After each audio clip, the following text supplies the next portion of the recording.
I want to talk today about inverse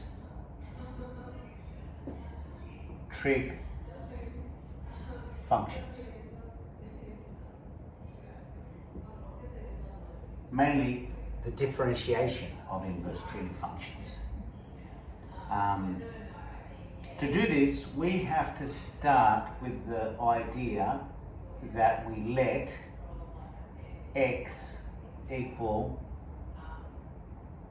to sine y.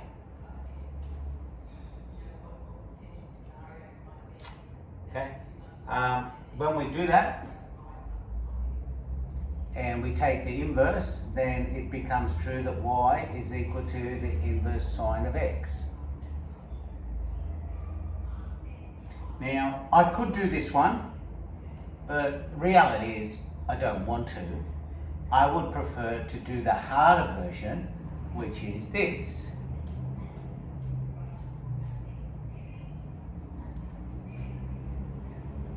Now, if that is the angle, and that is the distance, what we're looking at is we're looking at a sine curve with an amplitude of A. Right? This here's got an amplitude of 1. This has got an amplitude of A. Now that means now that y would be the inverse sine of x on A. So I want to differentiate this one. This one, if you can differentiate this one is quite simple in comparison. So let's begin.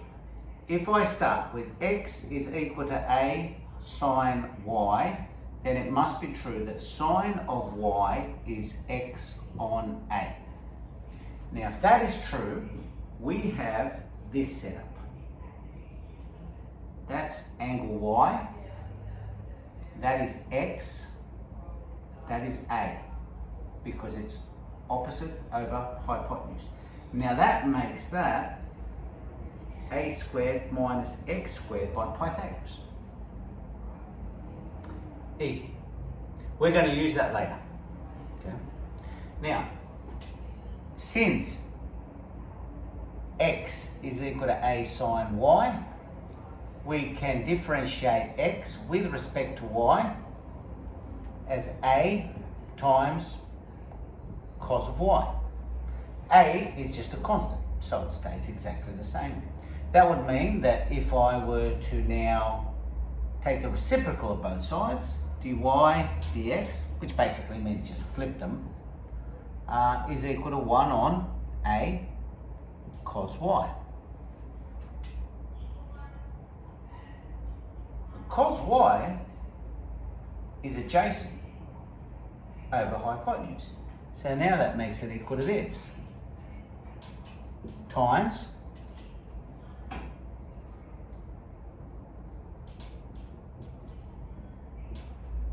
and the a's cancel. And now I'm left with this, that if y is equal to the inverse sine of x on A, then dy dx must be equal to 1 on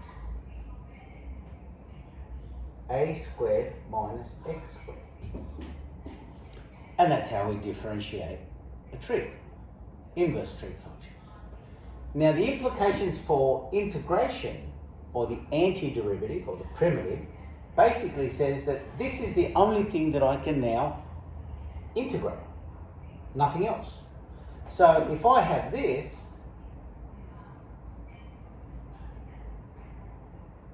if I can write it like that, then it must be true that that is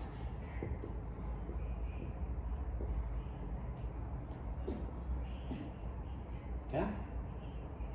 Now, there's many different things to do here, right? But don't be bamboozled by this inverse sine. It's just another way of doing exactly what you know. I'll give you a quick example though. Let's say example 1. You know how to differentiate the basic inverse sine. It's easier than this. So what happens if I say y is equal to the inverse sine of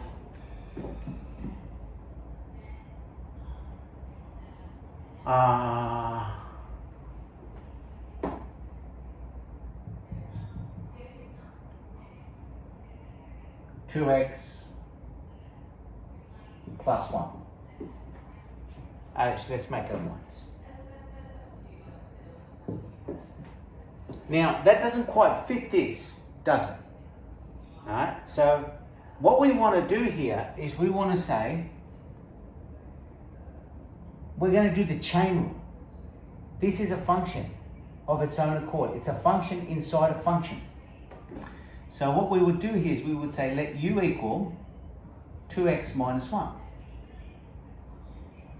That would make y is equal to the inverse sine of u. Now, dy dx is equal to dy du times du dx. Now, we're just using a chain rule and an inverse trig derivative, but it's the same. So that the derivative of this would be this.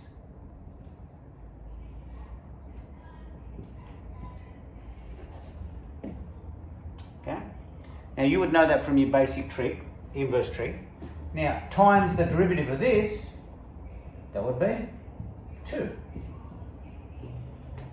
And so what we end up with here is 2 over 1 minus 2x minus 1 squared. Now, you can expand that, collect like terms, whatever you want. The reality is you could leave it like that. There's no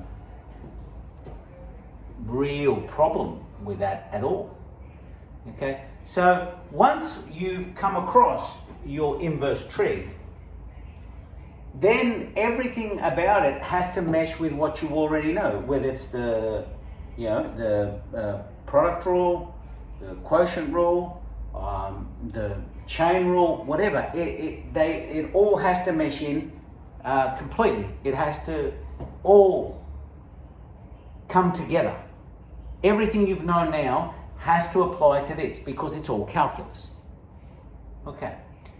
You also should know that when you do inverse cos, you get exactly the same thing. You can follow exactly the same path. The only difference will be you will have a minus here.